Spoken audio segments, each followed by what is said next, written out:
वंदनीय शक्तिसिंहजी बापू साहेब,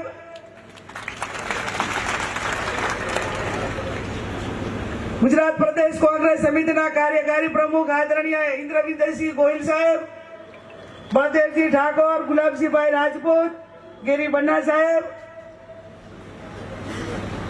रामकिशन ओझा साहेब, भरतसिंहजी वाघेला, जागीरदार समाजना करणी सेना, महाकाली सेना, बनासकांठानी संकलन समितिना सौ युवान भाईओ, स्टेज पर विराजमान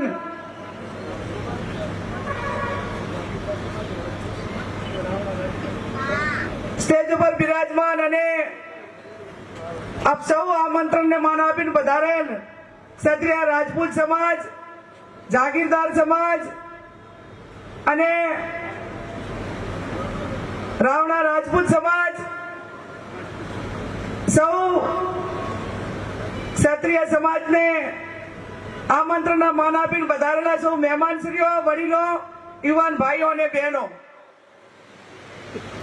આજે આ લોકસભાની ચૂંટણીના અનુસંધાને બનાસકાંઠાની જનતા આશીર્વાદ આપે 7 તારીખે એક લોકશાહીનો ભાગ છે બાપુ, પણ હું મારી જિંદગીની અંદર કોઈકને ભાઈ તરીકે દોડો ભાજે ત્યારે વ્યક્તિગત હોય, પણ આજે સમગ્ર બનાસકાંઠાના ક્ષત્રિય સમાજે દીકરી તરીકે ચૂંટણી ઓઢાડી છે, એનાથી મોટો લાવો મારા માટે બીજો કઈ ના હોય। રાજકારણ તો એક ચડાવ ઉતારનો ભાગ છે, સમયને સંજોગો છે, લોકશાહીના નિર્ણય પ્રમાણે લોકોના હાથનો નિર્ણય હોય છે, પણ કેટલાક ઐતિહાસિક પ્રસંગો એ ઇતિહાસના સાક્ષી બનતા હોય છે, અને ઇતિહાસના સાક્ષી બનતા હોય છે ત્યારે આજે બનાસકાંઠા જિલ્લો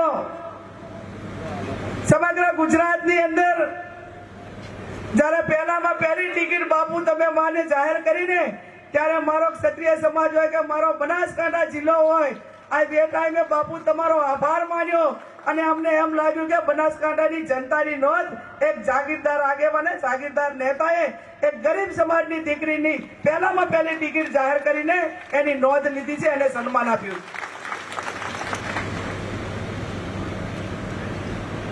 મારા સૌ વડીલોને એક બેન દીકરી તરીકે મારે કોઈ રાજકીય ભાષણ નથી કરવા,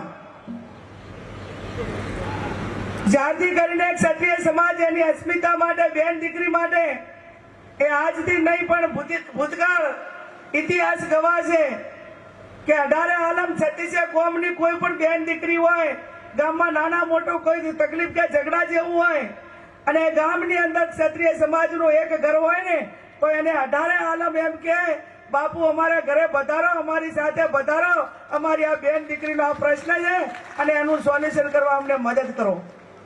આ પ્રણાલિકા જ્યારે એ સમાજો સાથે સંકળાયેલી હોય ત્યારે મેં કહ્યું એમ રાજકારણ એ લોકોને એક લોકશાહીનો ભાગ છે, પણ જ્યારે સમગ્ર તમામ સમાજ 18 આલમ 36 કોમ એ જાગીરદાર સમાજ માટે પોતાની દીકરી માટે મદદ માંગતી હોય, એ ઇતિહાસ આપણી પાસે ગવા હોય અને જ્યારે ક્ષત્રિય સમાજની પોતાની બેન બેટી સામે કોઈ પણ એક રાજકીય એવડા ગજાના માણસો, સમજણપૂર્વકના માણસો એ પ્રકારના ઉચ્ચાર કરે ત્યારે ક્ષત્રિય સમાજ ક્યારેય પણ ના ચલાવી લે, અને ના ચલાવી લે એટલા માટે કે આ પ્રણાલિકાને કંઈક ને કંઈક ક્ષત્રિય સમાજની પ્રણાલિકાને કલંક લાગે, અને એટલા માટે કરીને આજે આ બનાસકાંઠા જિલ્લે ક્ષત્રિય સમાજે જે અસ્મિતા માટે કરી બતાવ્યું છે ને એ ઇતિહાસમાં આવનાર સમયની અંદર કોઈ પણ બેન દીકરી સામે કોઈને ઉચ્ચાર કરવો હશે ને વાલ્મીકી સમાજની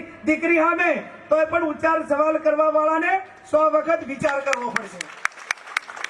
આ સ્થિતિનું નિર્માણ આજે એક બનાસકાંઠા જિલ્લાએ કરી બતાવ્યું છે ત્યારે બાપુ મારે આ ક્ષત્રિય સમાજને અભિનંદન અને ધન્યવાદ અને નમન એટલા માટે કરવા પડે કે ઘણા બધા બનાસકાંઠાના ગામો એવા છે કે જ્યાં ક્ષત્રિય સમાજના 1-2 ઘર હોય અને ભારતીય જનતા પાર્ટીએ ત્યાં મીટિંગ રાખી હોય ને આગલે દાડે સમાચાર મળે કે આવતીકાલે ભારતીય જનતા પાર્ટીના ઉમેદવાર કે આગેવાનો આ ગામમાં આવવાના છે, એ દિવસે આગળના દિવસે મારા ક્ષત્રિય સમાજના યુવાનો તમામ સમાજને જઈને નર્મ ભાવે વિનંતી કરે કે અમે આખી જિંદગી તમારા ભેગા રહ્યા છીએ અને અત્યારે અમારે તમારી જરૂર છે, તમે અમારા ભેગા રહો અને અમારા કહેવાથી આ મીટિંગ ના કરો. અને સમગ્ર તમામ ગામોની અંદર તમામ ગામના તમામ 18 આલમ 36 કોમે એ જાગીરદાર સમાજને ટેકો આપીને એ ગામમાં ભારતીય જનતા પાર્ટીની મીટિંગ નથી થવા આપી. આ તમારી લોકો સાથેનો પ્રેમ સ્નેહ ને લાગણી છે. એક બાજુ સરમુખતાર સાહેબ, એક બાજુ નરમતા છે. અને વિવેકની વાત આવે ત્યારે એનું પ્રમાણપત્ર જાગીરદાર સમાજને કોઈનું લેવાની જરૂર ના પડે. ત્યારે તમારી બહેન તરીકે, દીકરી તરીકે હું વિશેષ નથી કહી શકતી, પણ એટલું ચોક્કસથી કહીશ. હમણાં મને 2-3 આગેવાનોએ વાત કરી કે ગેનીબેન આખા જિલ્લાનો પ્રવાસ રાતના સમયે પણ તમારે કરવાનો થાય છે, ત્યારે તમે ડીએસપી ને લેટર લખીને તમારા પોતાના માટે કરીને પ્રોટેક્શનની માંગણી કરો. મેં એમને નર્મ ભાવે જવાબ આપ્યો કે સમગ્ર બનાસકાંઠા જિલ્લામાં ગામો ગામ મારો ક્ષત્રિય સમાજ ફેલાયેલો હોય અને એક કુળની કુંવાસીને પ્રોટેક્શન માંગવું પડે તો એમની ખુમારીને ક્યાંક લાચન લાગે.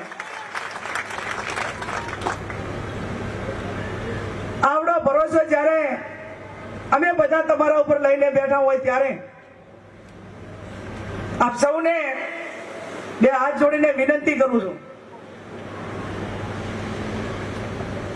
જેમ ચીઠી જહાને ચીઠી લખી હતી રા નવઘણને, અને આજે ગેનીબેને તમને વિનંતી કરી છે, ચીઠી લખી છે, તમે મારા બધા રા નવઘણ જેવા ભાઈઓ છો. એમને રા નવઘણ પણ ક્ષત્રિય હતો ને આપ પણ ક્ષત્રિય છો.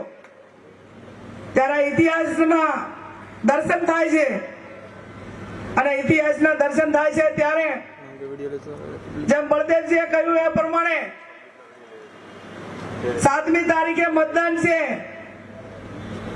અને 4મી તારીખે લોકસભાની ચૂંટણીનું પરિણામ આવવાનું છે. એક બાજુ CR પાટીલનું નેતૃત્વ છે અને એક બાજુ આપણું સૌનું ગૌરવ, આપણા સૌનું ભવિષ્ય અને જે રાજવી પરિવાર સાથેની પરંપરાને જાળવવા રાખીને એ પરંપરાને આગળ વધારવા માટે એક બાજુ આપણા બાપુ શક્તિસિંહ ગોહિલ બાપુનું નેતૃત્વ છે. ત્યારે તમારે કોના હાથ મજબૂત કરવાના છે?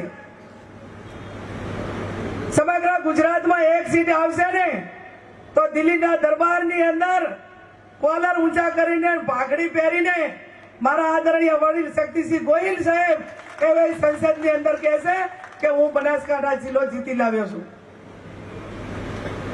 આમ તો સાહેબ બાપુ પેલા 5 લાખના દાવા કરતા હતા કે અમે તો બધી 5 લાખ પ્લસની સીટો જીતીએ છીએ.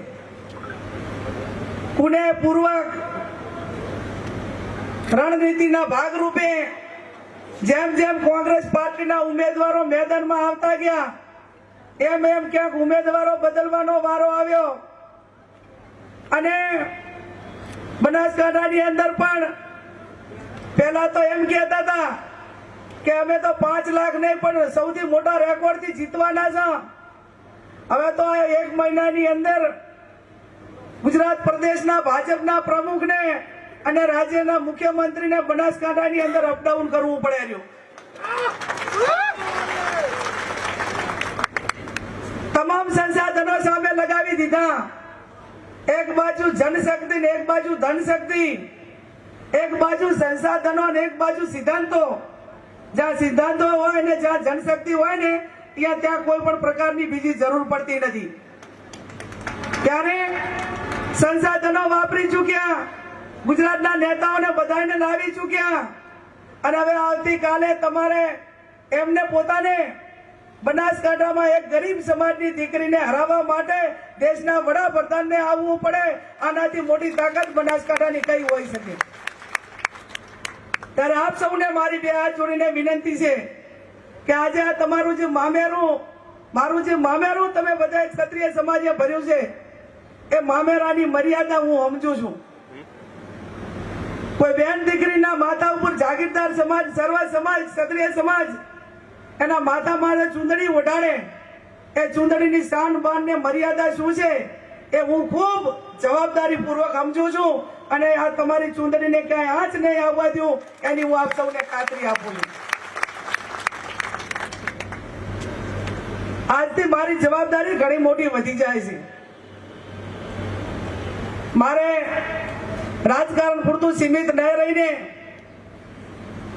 આ તમામ સમાજોની પરંપરાઓ, મર્યાદાઓ એક બેન દીકરી માટે, એક મહિલા તરીકે મારે કેટલું જ કરવાનું હોય, આ જવાબદારી આજે મોટી મારા શિર ઉપર, માથા ઉપર જાગીરદાર સમાજે નાખી છે. અને જાગીરદાર સમાજે નાખી છે ત્યારે આપ સૌ બળદેવજીએ કહ્યું એ પ્રમાણે આજે તમે અમને ચૂંદડી માથા માથે ઓઢાડી સમર્થન આપ્યું. હવે 7મી તારીખે 5 કે 6 વાગ્યા સુધી એક પણ બનાસકાંઠાનું બૂથ રેડું ના રાખતા ત્યારે આ ચૂંટણીની લાજ રહેશે. હવે એમની પાસે ખોટું કરાયા સિવાયનું બીજું કોઈ ઓપ્શન વધ્યું નથી. અને કોઈ ઓપ્શન નથી વધ્યું ત્યારે જે બૂથો ઉપર ખોટું કરવા માટે જ્યારે એમની કાયમી પરંપરાઓ રહી છે એ બૂથો ઉપર મારો જાગીરદાર સમાજ એને પ્રોટેક્શન આપે, ગરીબોને, એજન્ટોને પ્રોટેક્શન આપે. અને જ્યાં સુધી મતદાન પૂરું ના થાય ત્યાં સુધી ખડે પગે રહી અને પાર્ટીને કોંગ્રેસ તરફ ઉપર કોંગ્રેસ પાર્ટીને મતદાન થાય એ પ્રમાણેની જે વ્યવસ્થાઓ હોય કે જે કઈ નાના મોટું કરવાનું હોય રાજકારણમાં મારે તમને કઈ કહેવાનું ના હોય. અને જાગીરદાર સમાજમાં મારે એક ઠાકોર સમાજની દીકરી તરીકે રાજકીય વાત કરવી એ હું પોતે પણ યોગ્ય માનતી નથી. ગળ સુધીમાં બ્લડમાં જેને રાજકારણ વારસામાં મળેલું હોય એને કઈ એંગલથી લડવું, શું કરવું એ તમામ રણભૂમિ સાથે વર્ષોથી પરંપરાગત રીતે લડો છો. ત્યારે હું એટલું જ કહું કે તમારી બેન દીકરીને વિજય બનાવજો. અને આજે હું તમને બધાને આ ડીસાની જગ્યા ઉપરથી, ડીસાની ધરતી ઉપરથી ખાતરી આપું છું કે આજે ક્ષત્રિય સમાજ સમગ્ર 18 આલમ 36 કોમ ઠાકોર સમાજની દીકરીને મદદ કરે છે. આવતીકાલે ક્ષત્રિય સમાજ હોય 18 આલમ 36 કોમને આજે કોઈ અમને વેત નમે તો આવતીકાલે હાથ નમવાની જવાબદારી અમારી છે અને એમાં અમે કઈ પીછેહટ નહીં કરીએ. અને લાસ્ટમાં માં જગદંબા ભવાનીને પ્રાર્થના કરું, અમને મારા ભાઈઓના, વીરોના પધામણા કર્યા, વળામણા કર્યા, એમના એક પરંપરાગત રીતે ભામણા લીધા. માં ભવાનીને પ્રાર્થના કરું કે હે માં ભવાની જગદંબા, હે માં અંબાજી, મારા ક્ષત્રિય સમાજની એકતાને ક્યાંય નજર ના લાગે એ જ શબ્દ સાથે આપ સૌનો ખૂબ ખૂબ આભાર. ખૂબ ખૂબ